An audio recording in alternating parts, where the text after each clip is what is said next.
I look at someone coming into the corporate world at the age of 20, and I'm saying, what do you do with an undergraduate degree? How do you succeed in the corporate business world? That is the age of hard work. You do a lot of heavy lifting. You work very hard on everything that you are given.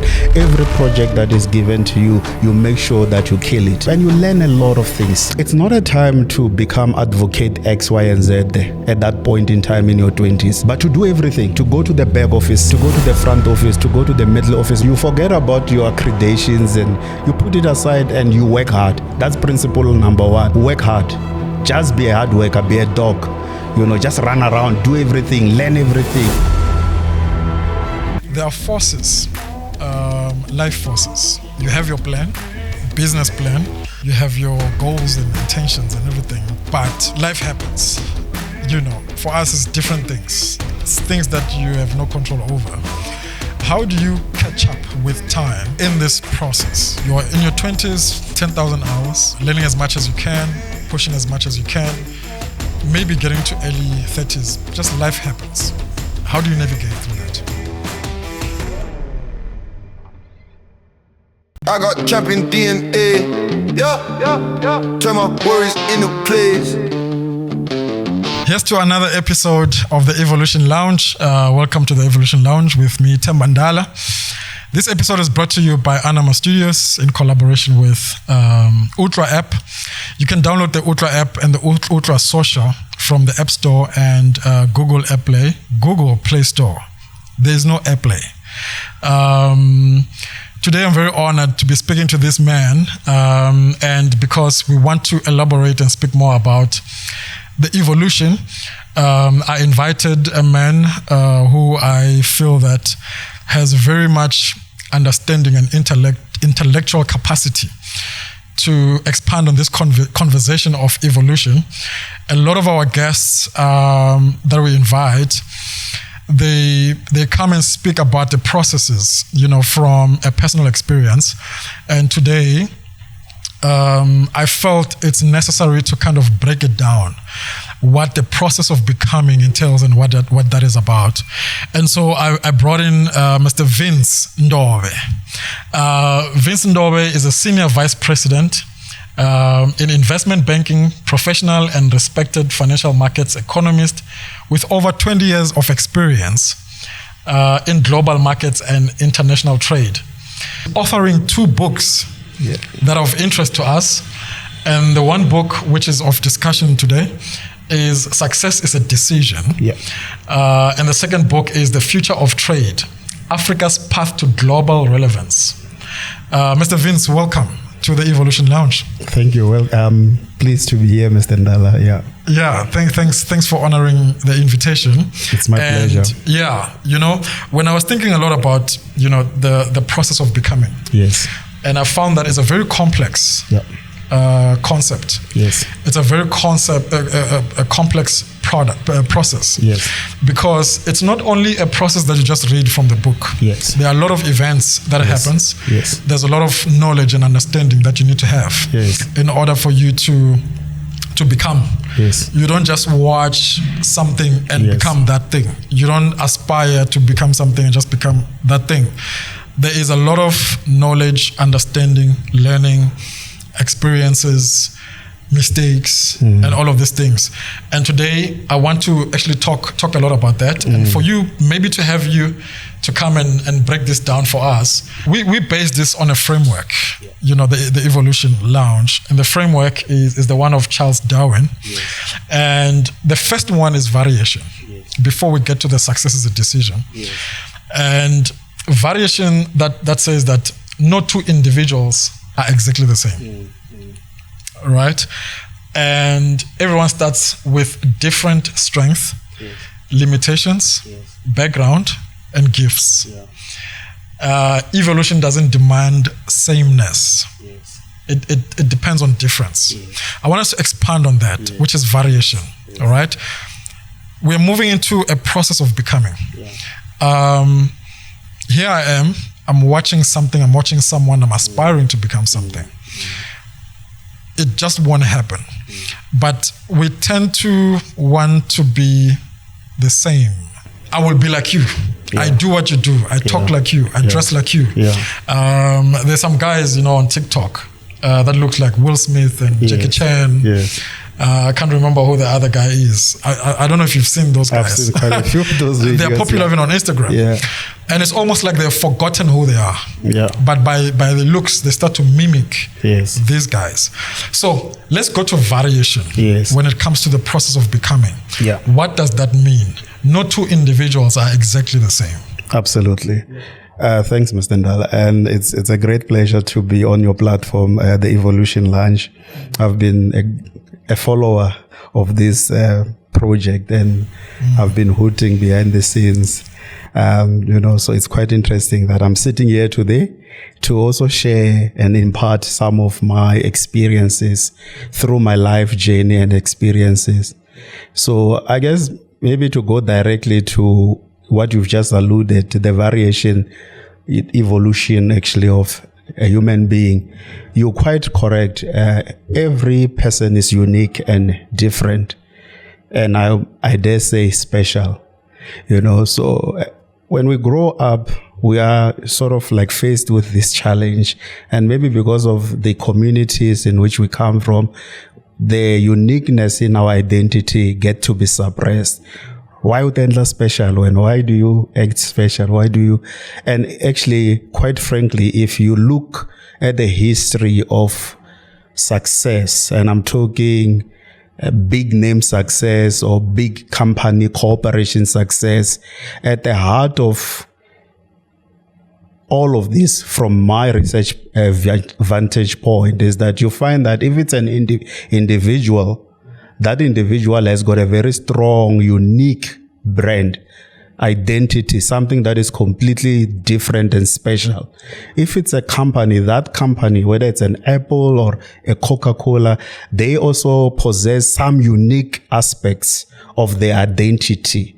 So it really boils down to the identity of a person. Who are you as a person, and what are you aspire to become, and where are you going? Where are you driving your agenda? And are you really invested and sold in that story? Are you working 24/7 around making sure that you promote that which you believe you are?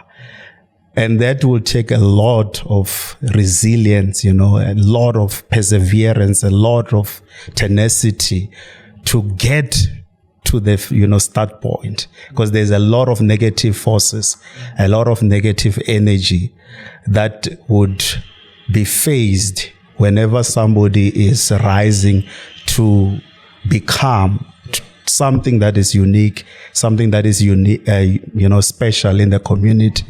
So that's how I always sort of phrase this discussion, to say, let's start with the human identity. Who are you as a person? And then we will come to brand identity. Now you are a professional. You start working on things like, this is what I want to, to become, and how I want to become, and how I want to project myself in the corporate space, in the market space. So all of those are layers that I speak on my book that I'm writing, to say, once you've really framed your true identity and you've understand your uniqueness, and the uniqueness comes with your personal character, your attributes, there are natural attributes, there are talents, that we are born with, there are charisma and other things. There are other people, they just got it, they've got this thing about them that it's a value add, it's an added advantage to their whole brand as a person. And you leverage all of that, and you work and enhance those particular personal strengths and traits to becoming and to really differentiate yourself. Because there's quite a lot. I mean, there's a lot of variety in the talent pool, whether you are an artist, whether you are a soccer star, whether you are a music, whatever you pool, there's a lot of people who are doing exactly what you're doing. What will make you stand out is being able to hone into those special traits that makes you unique and different, and embracing them, and harnessing them. and enhancing yourself through education, through networking, through reading. So there's quite a lot, but I'm sure we'll get there. Yeah. So it says here, becoming starts with self-awareness, not comparison. Yeah. I can imagine how much we would want to compare ourselves to the next person. Yeah. I'm doing a podcast and I'm looking at how someone else is doing it. Yeah. But it's not necessarily who I am, but I'm looking at what's working for Vince. Yes. And then I want to plug into that. Yes. And because a gossip column flies and it runs, stories like that would push. But because I have this vision and I want to get into that, then I find myself trying to mimic and compare myself to that, right? So instead of self-awareness, it begins with self-awareness. Yes. What does that mean? Yes. And when do I start that journey? What does it look like to say, I'm starting a self-awareness journey? Yeah. To pursue this, to becoming. Yeah. I think self-awareness is key. I think it's the first thing. Just after identity, identification, who am I? And who am I comes to where am I from, your history, where you come from. We come from all walks of life. We don't all just, come from the same sort of, fall from the same tree. The next step would be really honing into the self-awareness bit. In the business school world, we talk about personal mastery. That is self-awareness. Personal mastery, knowing yourself, your weakness, your strength.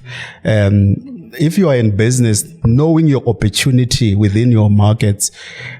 What are the opportunities that are available? What are the threats to my opportunities?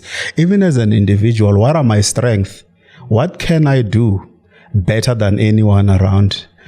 Maybe not better, but the best, Have that little bit of self-confidence in yourself to say, ninja a game when it comes to A, B, C, and D. Be the go-to person.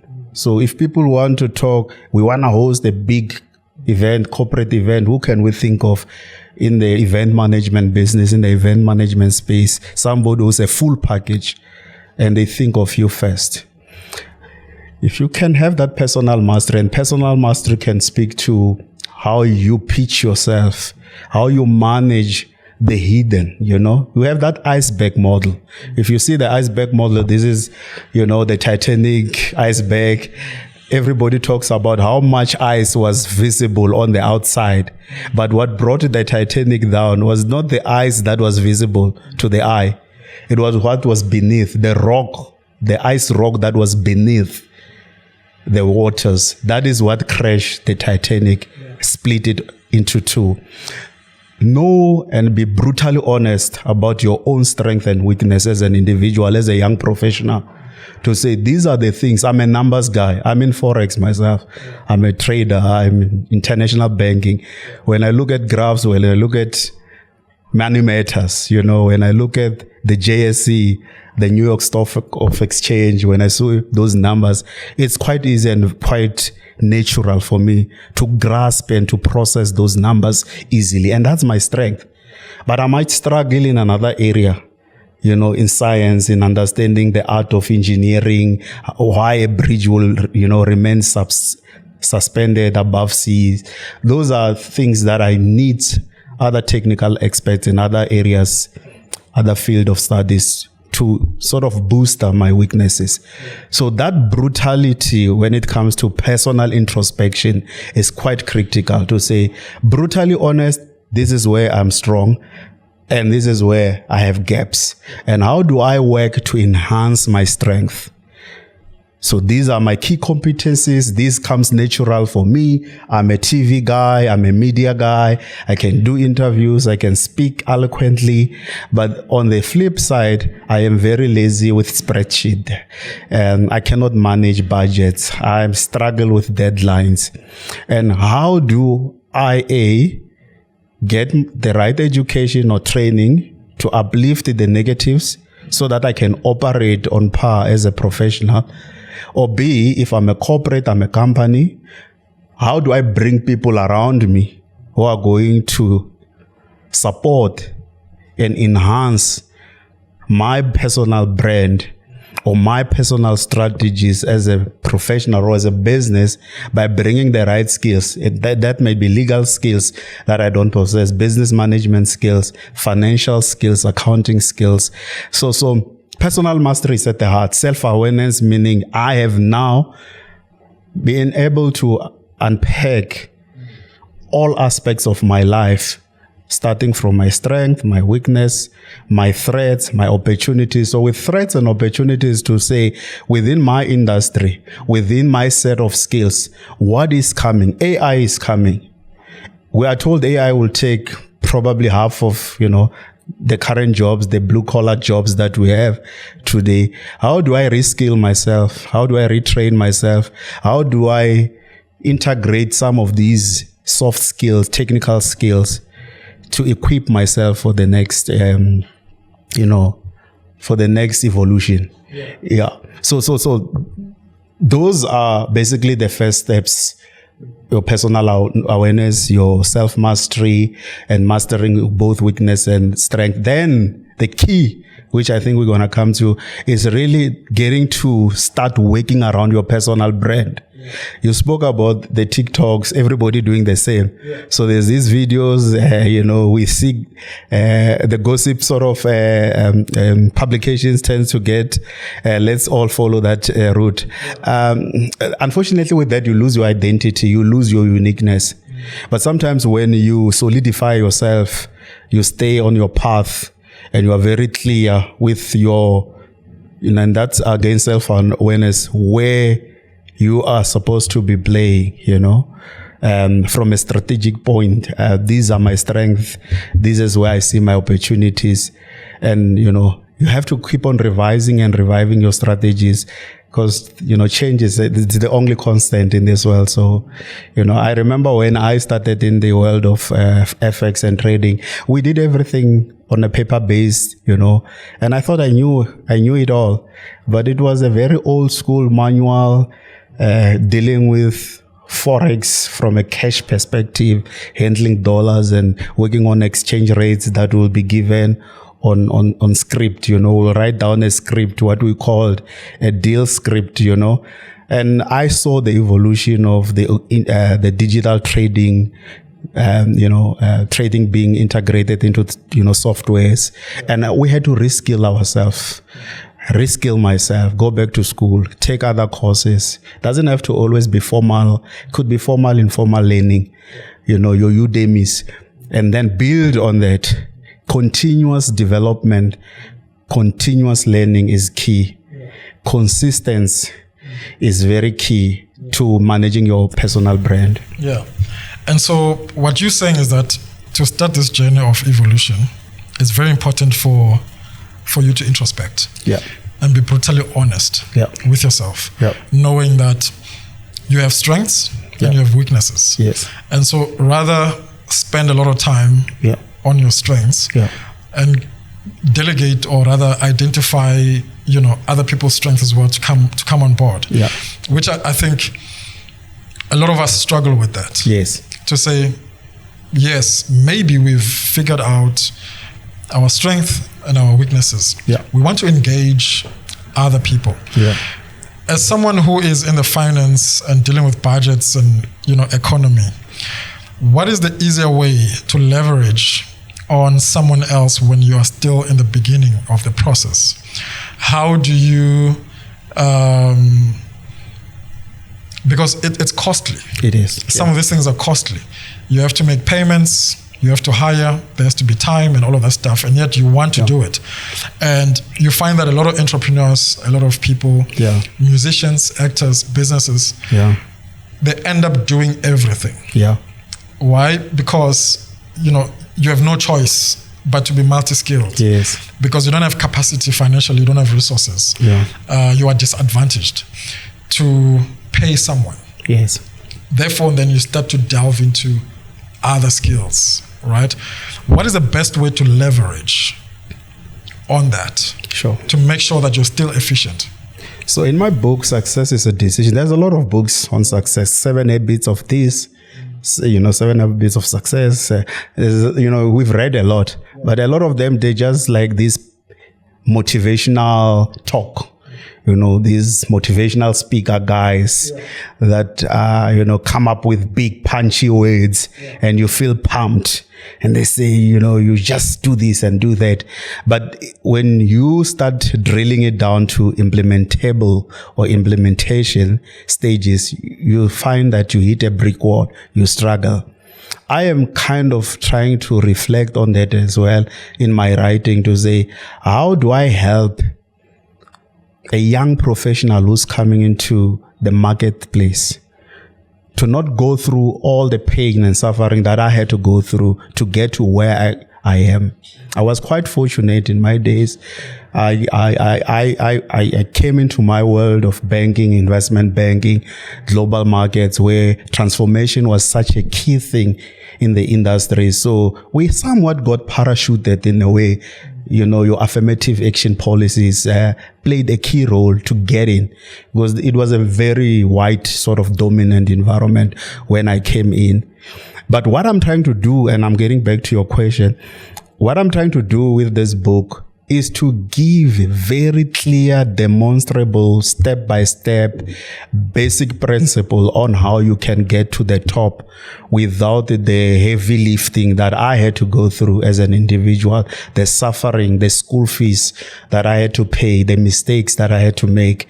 And some of the thing is to draw up a table, which is a timeline per age. And I look at a decade per decade of a professional transition within the business world.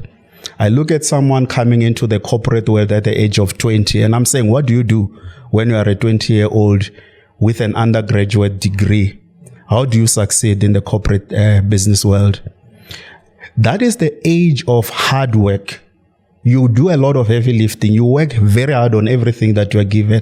Every project that is given to you, you make sure that you kill it, because you are still trying to get yourself, and you learn a lot of things.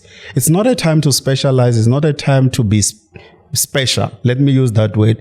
Not just specialize as in field, but to feel I'm special. I know when you come in from vets, from, UJ, with that BCom, with that engineering degree, with that LLB, you feel special. But it's not a time to become advocate X, Y, and Z at that point in time in your 20s.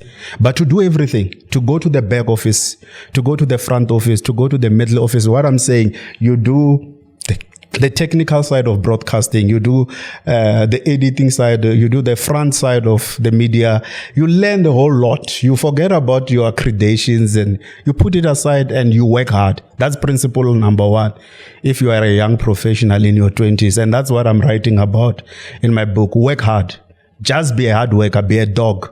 Just run around, do everything, learn everything, work overtime.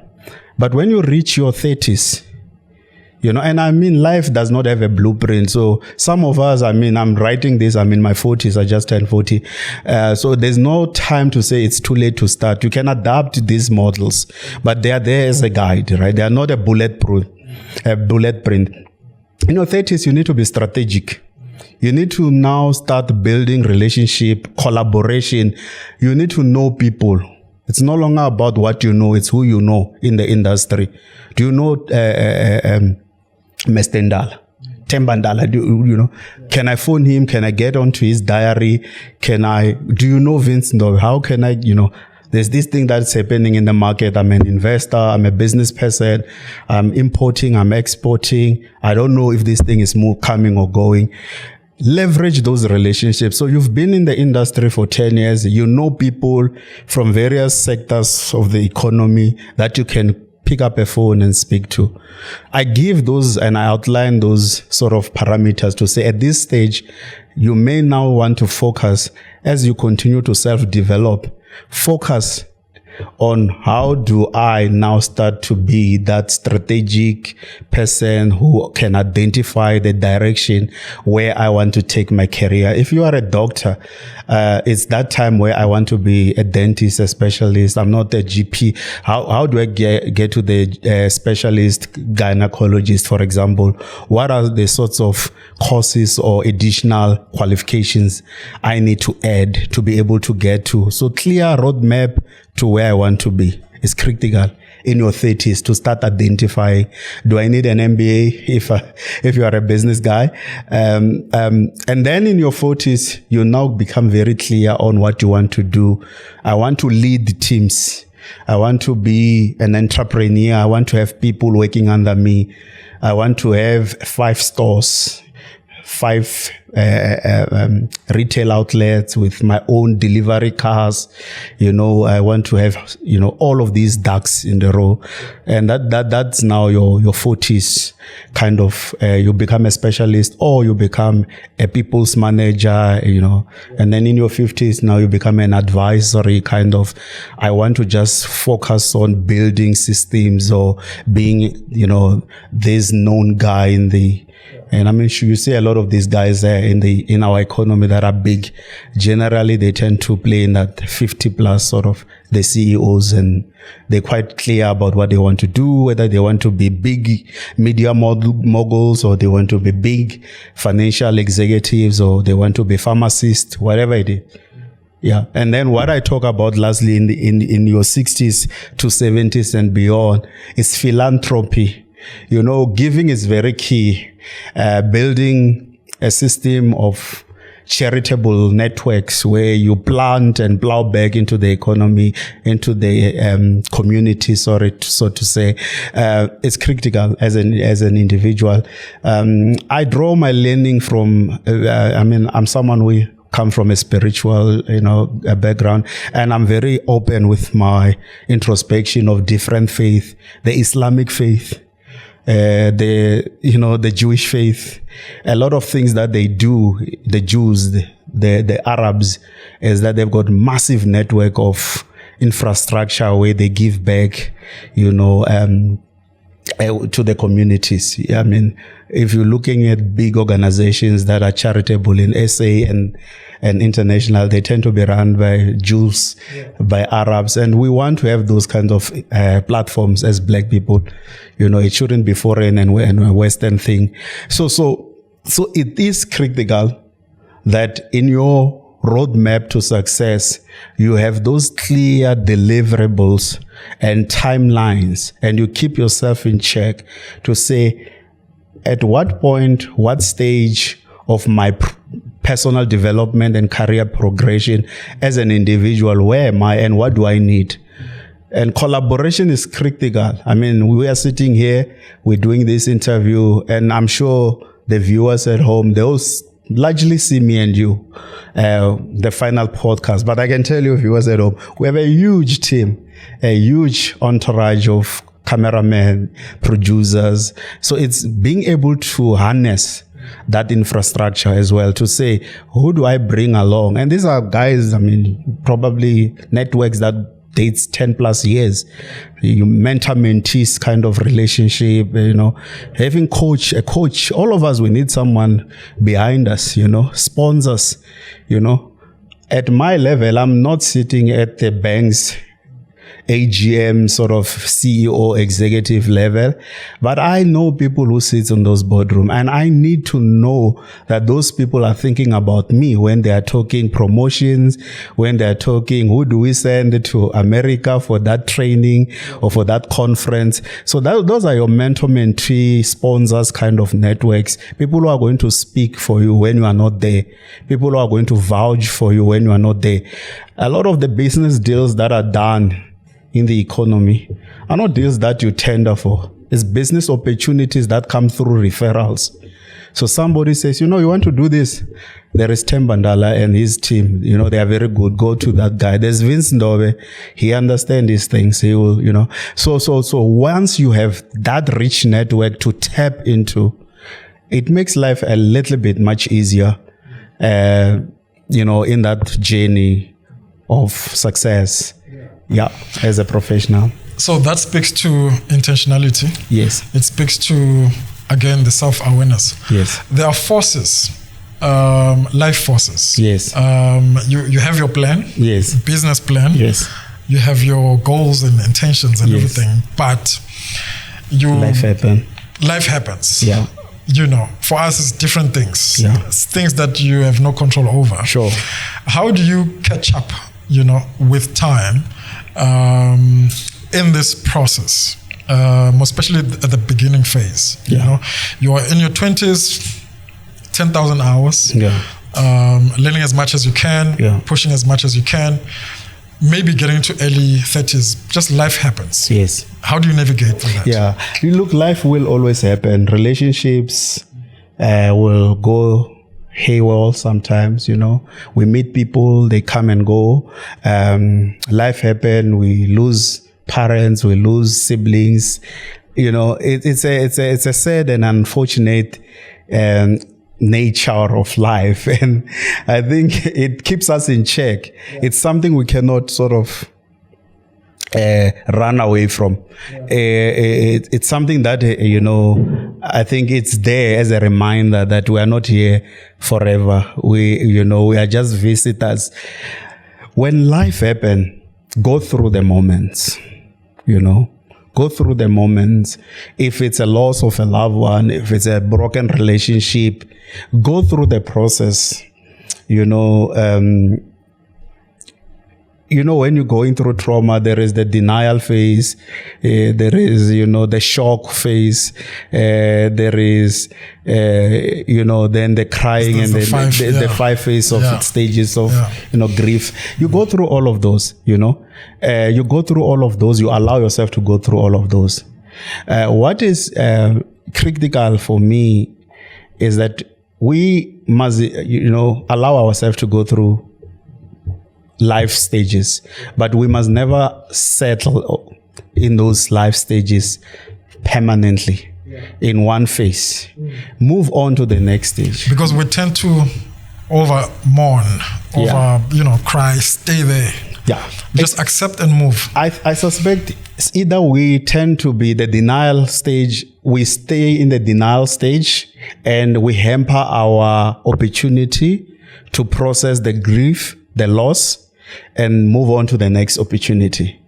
I will talk about myself because, this is not a grieving session, right? I come as a young professional. I want to inspire viewers and, the followers of this podcast.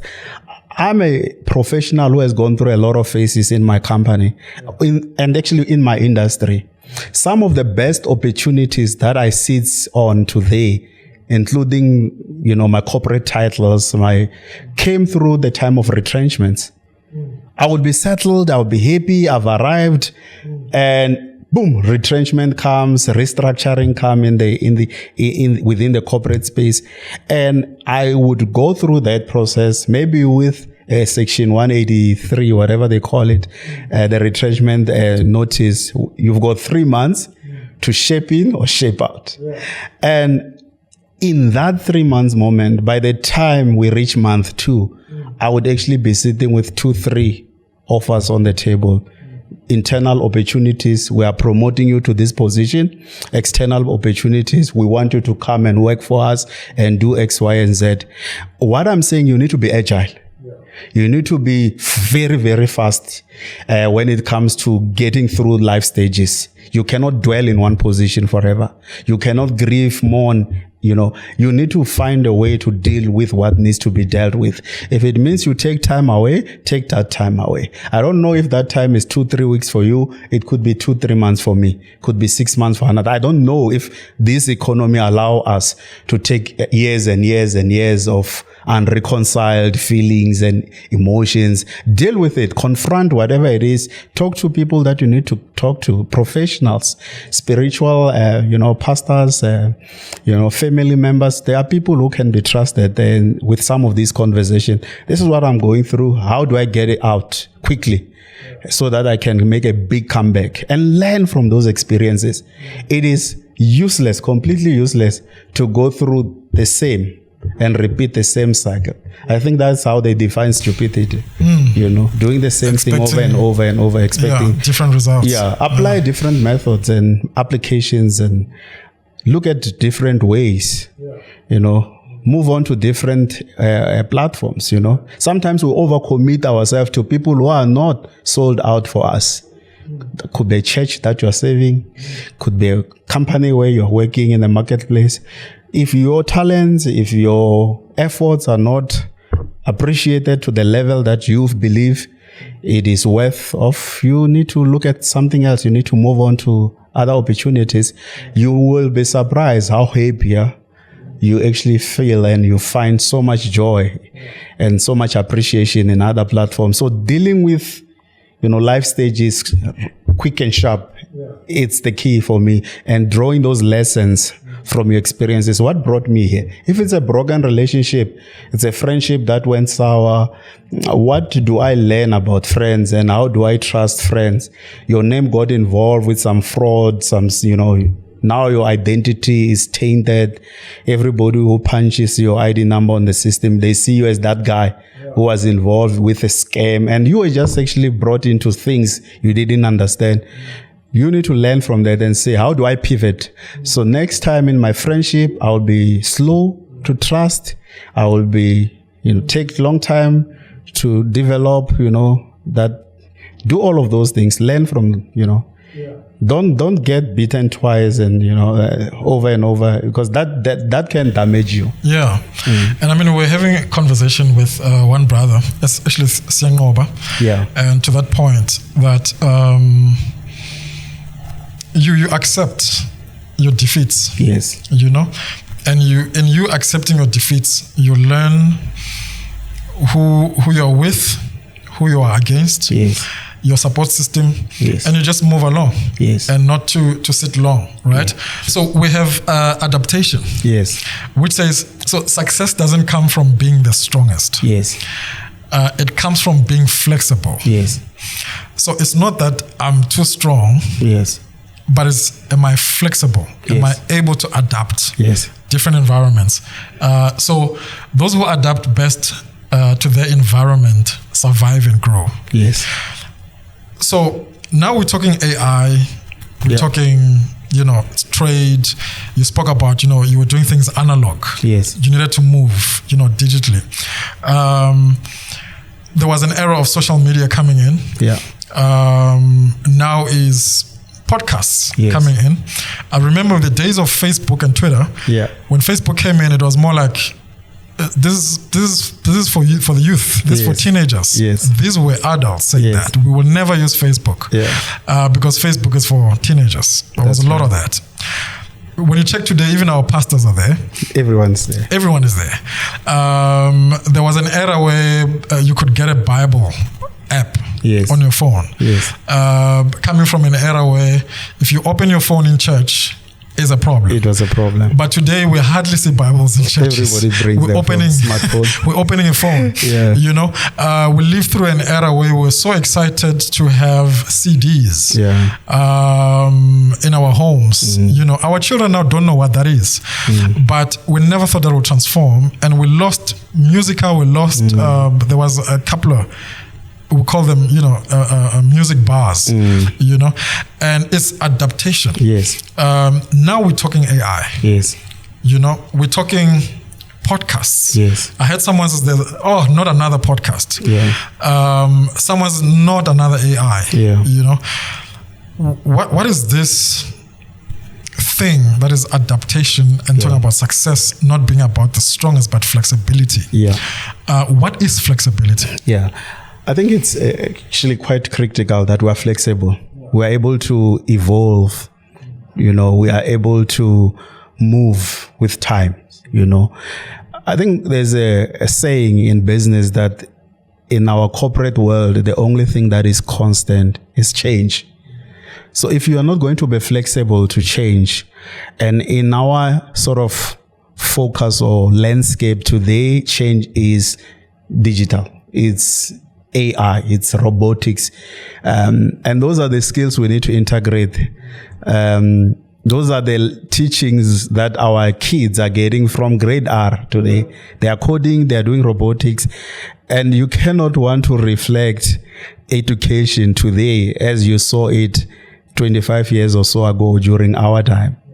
Because things have moved on. Move with time. Embrace change. Be first, if not second, on the line to adapt to these new digital. In part of what has really helped me, because I do a lot. I'm an MBA candidate. I'm a senior executive, vice president at work. And where do I get time to be writing 2 books at the same time? It's leveraging all of these technologies that are available. They are not always 100% perfect, but these are platforms that we can leverage and we can co-partner with. We don't delegate everything 100% to an AI tool, but we enhance and leverage whatever, and we still refine, we still work out the integrity of the data that we draw from those systems. But I found that life is quite much more easier when you are easy to adapt to change in technology. From our workplace, from our churches, if you look at a church today, it's not a church that was where we were all holding Bibles and notebook and taking notes very vigorously. Everything is projected, everything is on the screen, the notes are communicated through the digital platforms. After the services, you get pamphlets, you get slides. So, that's what the young generation is looking for. So if you're going to be relevant, if you're going to build a strong brand, you need to be playing on those platforms. You need to be visible on those platforms. If you are not visible on those platforms, you become redundant. To your point, the olden days way of, we would be sitting at a broadcasting house with a lot of cost, a lot of overhead, but we're running a TV sort of production today with a lot of flexibility, more flexibility than we would on a network channel 20, 30 years ago, because we're cutting costs. How do you cut costs in business? You integrate systems. System integration is very important. Have those systems in place. Understand your 80-20 principle. We work in the 80-20. What are the 20% sort of things that I need to do now to gain the 80% growth or revenue in my industry? People who are successful, they work on those kind of models to say, what is the least most expensive, least most effort demanding thing that I need to do to flip an 80% revenue out of this, whether it's a property investment strategy, what can I buy for less and turn around and make it profitable? We apply those same principle. Success is about reputation. It's finding a winning formula, repeating it, compounding it, bringing it to an exponential factor. So you draw a product sort of line, call it, you put an ATM or whatever, an app on a platform. We've got Uqwa. So what does Uqwa do? How do we replicate it? Time is 5-fold, time is 20-fold. The multiple effects. How do we roll it out on scale? We must have the infrastructure behind the scenes to cater for that kind of growth. If we can accommodate that, then we're on the path of success. That is success in the 21st century. It's not the heavy lifting. It's not the hard worker 24/7. It's having the right teams, having the right ecosystem, working within a network of collaboration where you have the right people that can support your strategy and be able to execute much quicker and much more flexible. So flexibility is very key. Reskill yourself. You came with that old 2020, whatever, 2005 qualification. I promise you it's redundant by now. You need to go and recalibrate it and give it some oomph, Yeah.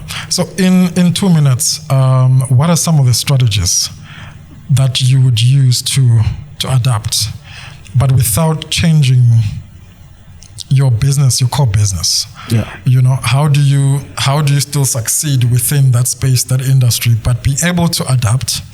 What are some of the strategies that you'd use and implement to be able to kind of foresee or forecast what's coming in the next decade, you know, or 5 years, or understand what's happening right now without shifting the industry? I think the key winning, I always put them on these 3 buckets. The key winning principle for me when it comes to strategy execution, it's always putting your 100% focus on your client. Know your customers. Who are the consumer of your product? Understand them on the full scale.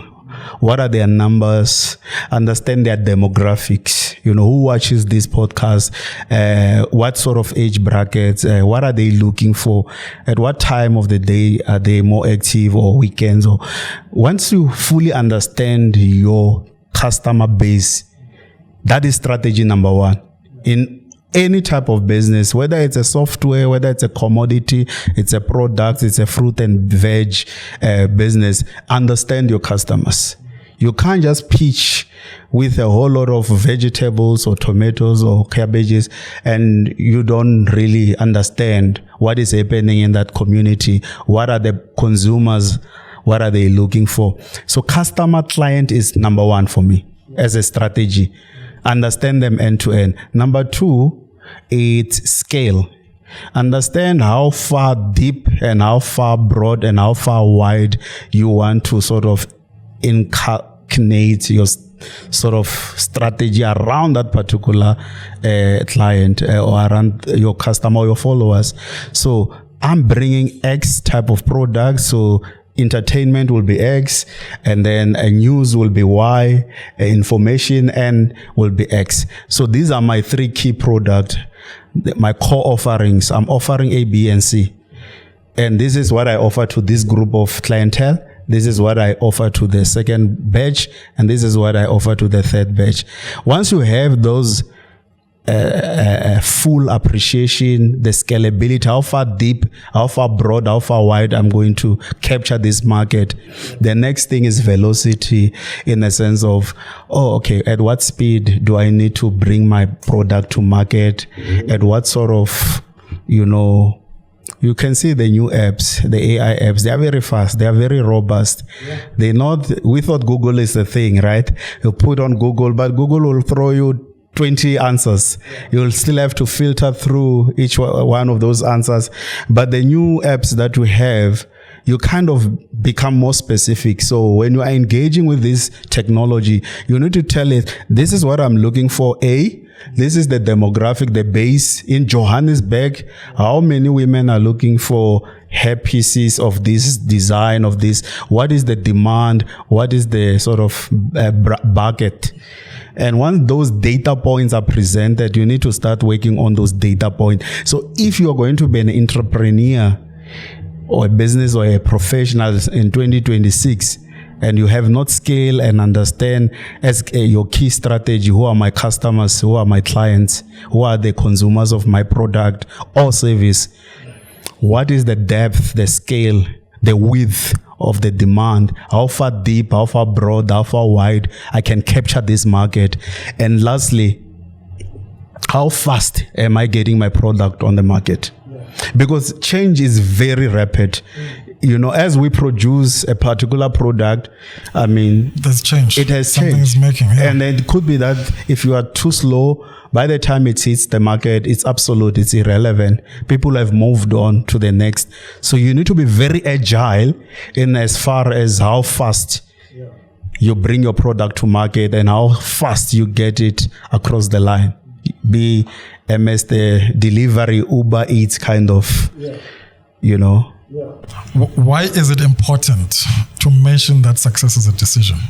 Why is that important? It is critical because we come from an environment where success has always been associated with an inheritance sort of framework. People who are successful, they are all from an Oppenheimer family background. They must have a certain genealogy. They are either white, X, Y, and Z. We would associate success with heritage, with, luck, somebody won lotto. That's why they're successful. But in its essence, if you want to unpack what success really is, for a lot of people, the Mark Zuckerberg, somebody who decided to drop out of university and set up an app called Facebook. And today there's 2 billion users on Facebook and Instagram. It takes a decision. Decide what you want to do. Decide the path you want to follow. Decide who you want to be. Decide what you want to be. Decide how you want to become. How you want to present yourself in the market and how you want to be received. All of those are daily decisions. They are not a once-off, and they keep moving. You keep shifting, you keep fiddling around, you keep testing them. This works, this doesn't work. I think I need to pivot on this. I need to pull down on that. I need to accelerate this particular focus. December time is coming. It's festive. People are, in this happy hype. What is it that is trending? So be trendy where you need to be trendy, but be grounded in the direction that you want to follow and your identity, that whole personal mastery, self-awareness talk that we've had in the beginning.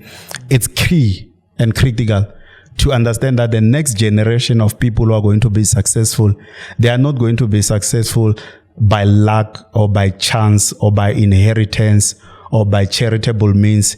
There are those that are going to take a decision to say, I am consciously going to work hard to become successful.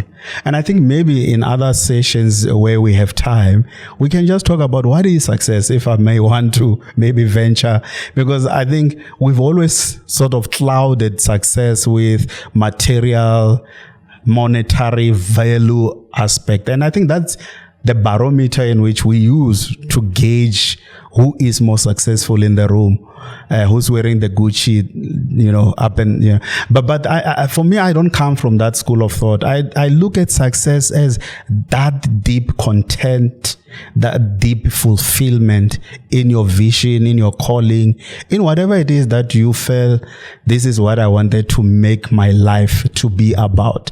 Giving meaning to your life. Deep meaning, being conscious in what you do, being aware of the impact. Because look at what we are reading, whether it's the Zondo commissions, whether it's the Madlanga commissions, people whom we've always aspired, driving 4 pipes.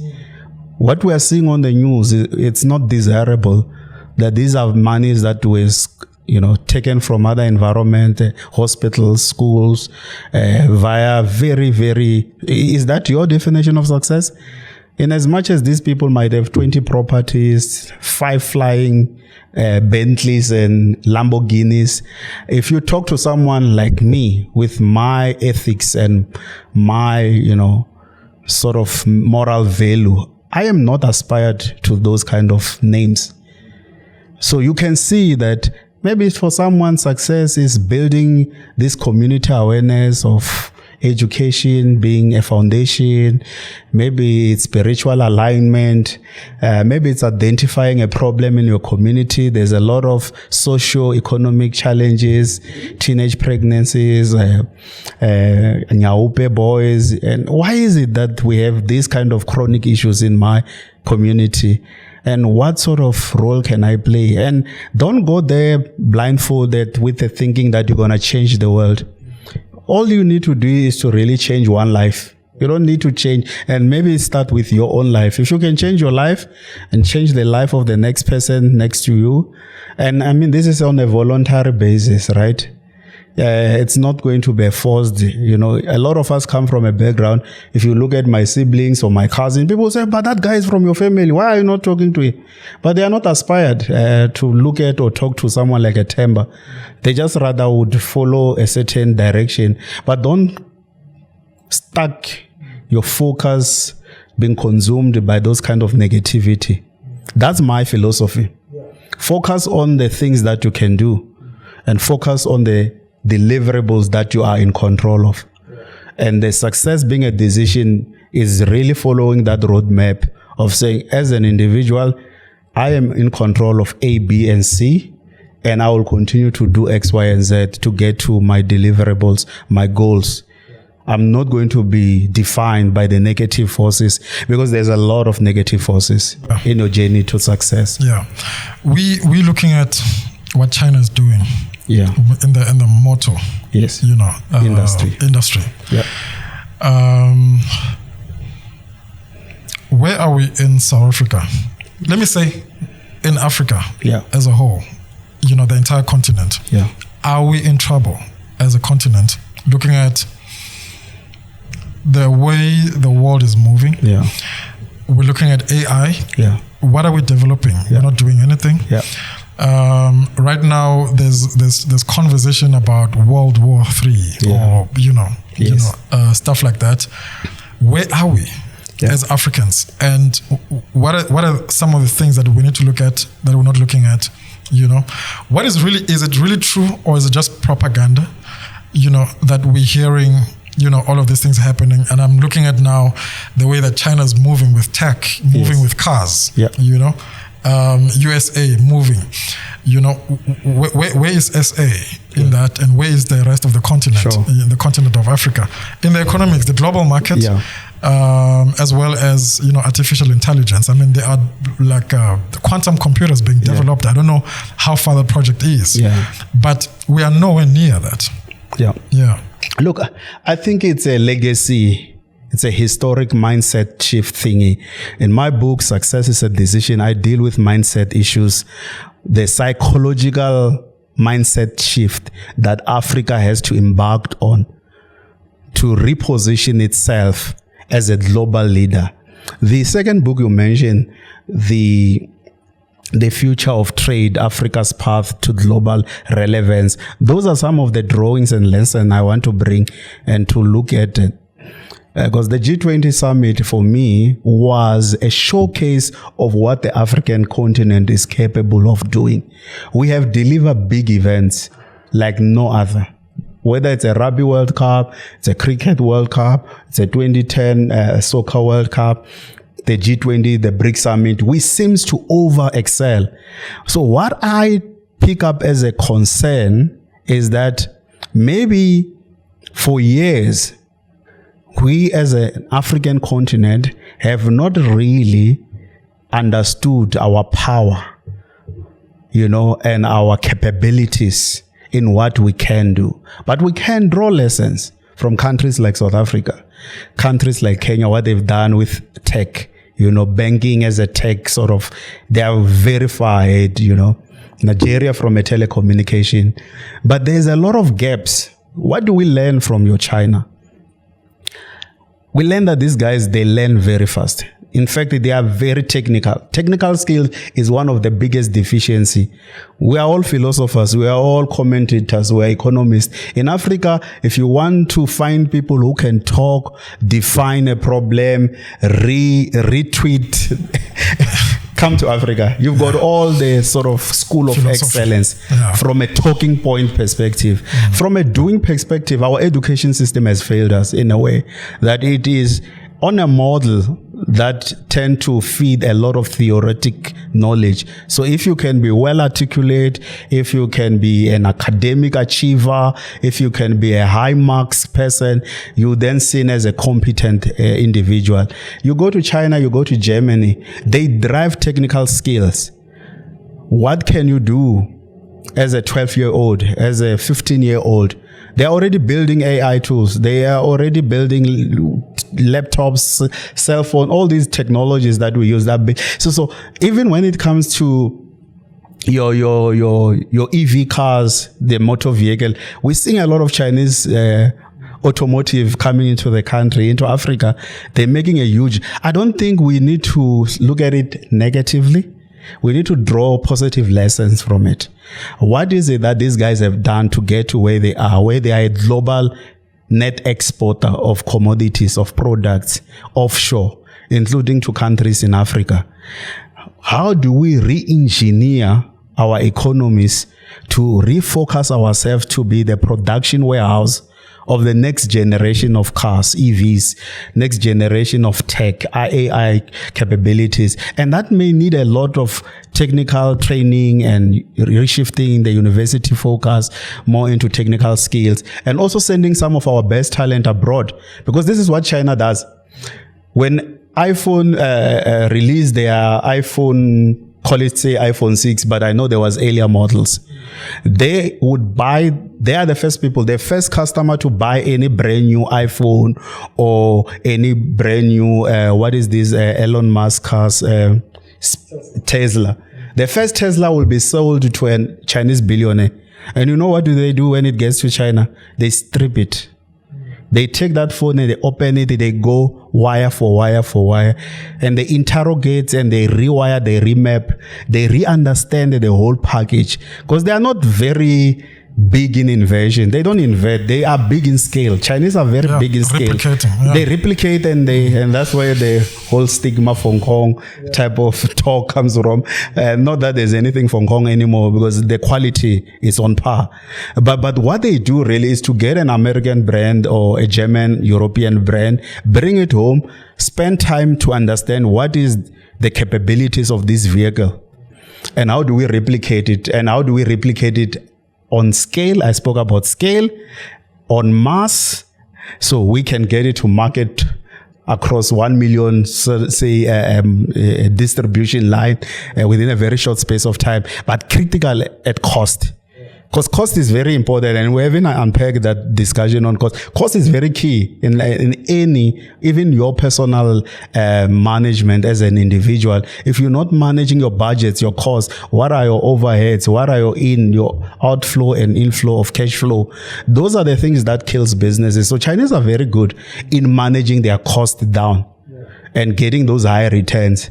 So I think, and I feel, and I believe strongly that as Africa, we just need to learn from these countries, these individuals. We need to send our talents, our best talents. Let's have programs like the Cuba Doctors Program, where South African young junior doctors are sent to Cuba to accumulate medical skills. Let's have those kind of programs.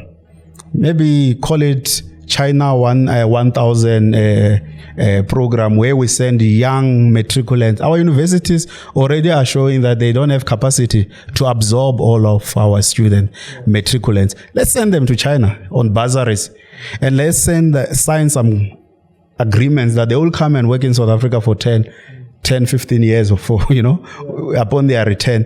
And let's bring those skills home. India does that. They are very good in tech, your phones, smartphones, all these refrigerator, washing machine systems. India is very big on that. The Japanese are very big on automotive as well. So it's really learning from the best. It's really replicating some of those winning strategies, bringing them back home. There's really nothing, but obviously coming up with an African brand that can do, well, understanding the climatology of Africa. And we need a different type of car in Africa, our road infrastructure, our weather. So we need a different type of everything. If we bring it into Africa, let's bring it back with an African lens, where it is going to speak to the African diaspora. Yeah. Mr. Vince, thank you so much. We really appreciate, what you've broken down into the process of becoming. Yes. And we're looking forward to the books, being completed. Yes. How soon can we expect the masterpieces? I'm very further. Yeah. They are largely written with that whole South Africans 2026 G20. Okay. So I'm trying to draw a lot of lessons there, but I'm quite advanced in my writing. But as you would know, writing a books, there is the manuscript stage, which is where I am, the notes. Yeah. But I need to get to the publishing. So there's a lot of deal making, and eventually, but I should within the next 6 months be complete with a lot of the work. Then start moving on to the next stage, where we find publishers, partners, who are going to take up this work and help us to bring it to fruition. We're also thinking of having, the book or as an ebook we were talking technology, audio books, those kind of things. And, also having the hard copies, for the strategies. That economic business book is very heavy. There's a lot of, reading and notes taking. We may need a lot of hard copies there, but on the success is a decision. It's more of a motivational help guide kind of. Okay. May do well there on the audio book, ebook market. But I would take my time to write it well and make sure that I present a product that is solid to the market, because for me it's sharing education, my knowledge, my experiences. It's to also make sure that I'm honest in my reflection. I am helping another African child, because I have a very tough and rough background to getting to where I am. I will never come and sugarcoat and say the path was easy. It was a glorious journey. It was a lot of highs and lows, trial and error, sometimes easy mistakes, simple thing, lack of knowledge. I'm trying to bridge the gap to a young child out from Malamulele, Giyani Tsanini, to say maybe to avoid my mistakes, this is what you can look at. You know, the basics, the 101 type of advisory. I give a lot of those technical how-to kind of knowledge on the book. I'm not just covering the big data point. I try and break it down to the bare minimum. That's what I'm trying to do. But yes, the book is coming. Stay tuned. I hope I'll come back when the prints are ready, and we can interrogate and go chapter per chapter, page per page, and understand it in more detail. But thank you so much. It's really been great working with your team. Absolutely. I mean, we want to inspire people. Yes. We want people to get started, but also understand the process. Yes. Because the process is very necessary. Yes. It's not to give up. Yes. You start and then you are within the process and then you just give up. So the nuggets that you gave, we'll even break a couple of leaves from that. Yes. Making sure that, as the Evolution Lounge is understood, that is the process of becoming. The secret lies in the doing. It's in the doing, It's in the doing. We do a lot of talk. We do a lot of planning. We do a lot of strategy. In corporate where I come from, we have a meeting to discuss the meeting that is going to take place. So it's those kind of things. That's how we operate as and you're like, what are we doing here? No, we're here to discuss the meeting that we're going to have next week. And we're not there yet. And then we have that meeting, and then we come back to talk about the meeting. We talk about what happened in the meeting and how the meeting should have been. So it's those kind of getting rid of those kind of things that hold us back. For me, I've been my worst enemy, because a lot of ideas that could have taken me from X to Y, I've been my biggest sort of stumbling block by doing a lot of thinking, analysis, analysis paralysis. It takes time. And what I have learned recently is that the doing is more critical. Absolutely. Because in the doing, you learn. You fail, you learn, you fall, you stand up. So without the doing, without the practical testing, the guys that are software engineers, they know. Before they can put a new software onto a platform, they do a lot of trial and error, behind the scene testing, UAT environment, where they dummy play certain sort of business flow. Say step 1, step 2, it will come here, it will lift here, and then there will be a failure at stage 6, and then they go and re-engineer the process and start again. Those are critical things that we need to get right. Get the doing right, get the consistency in the doing right, get the excellency right. I believe in excellence. I'm a man of excellence. I believe that when you do something, do it with your full heart, 100% dedication and commitment. Be sold out to your ideas. No one is going to ever buy anything that you sell if you are not the biggest fan of your own brand.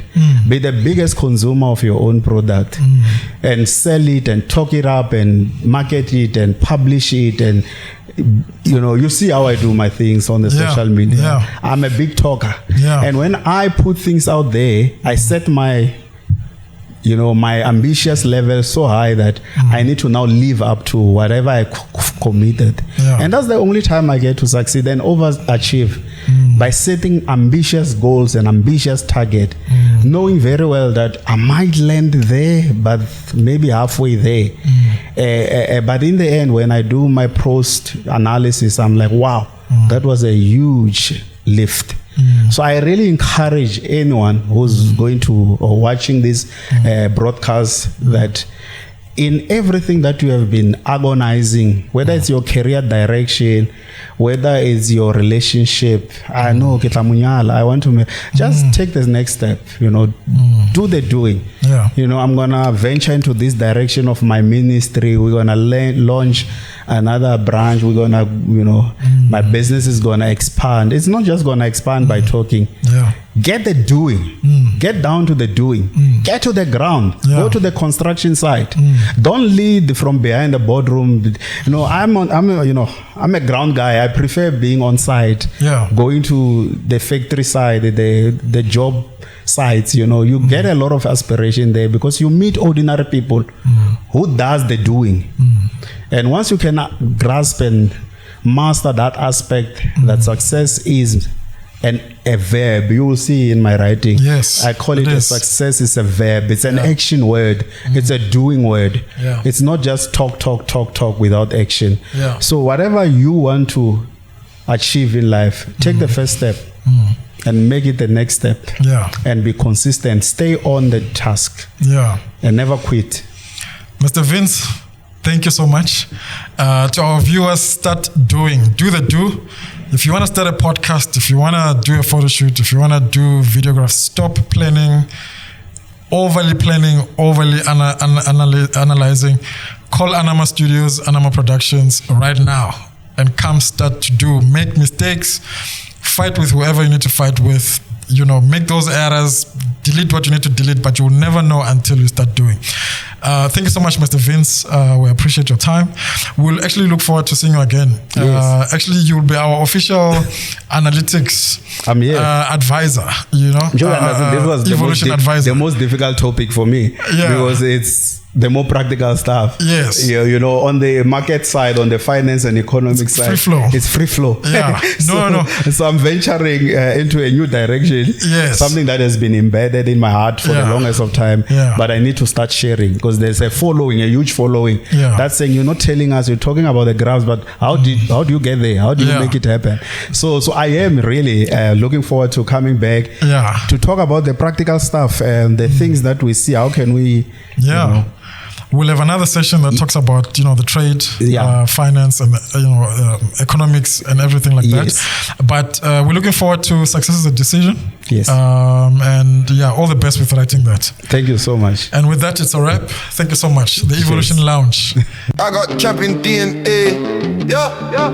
Turn my worries into plays.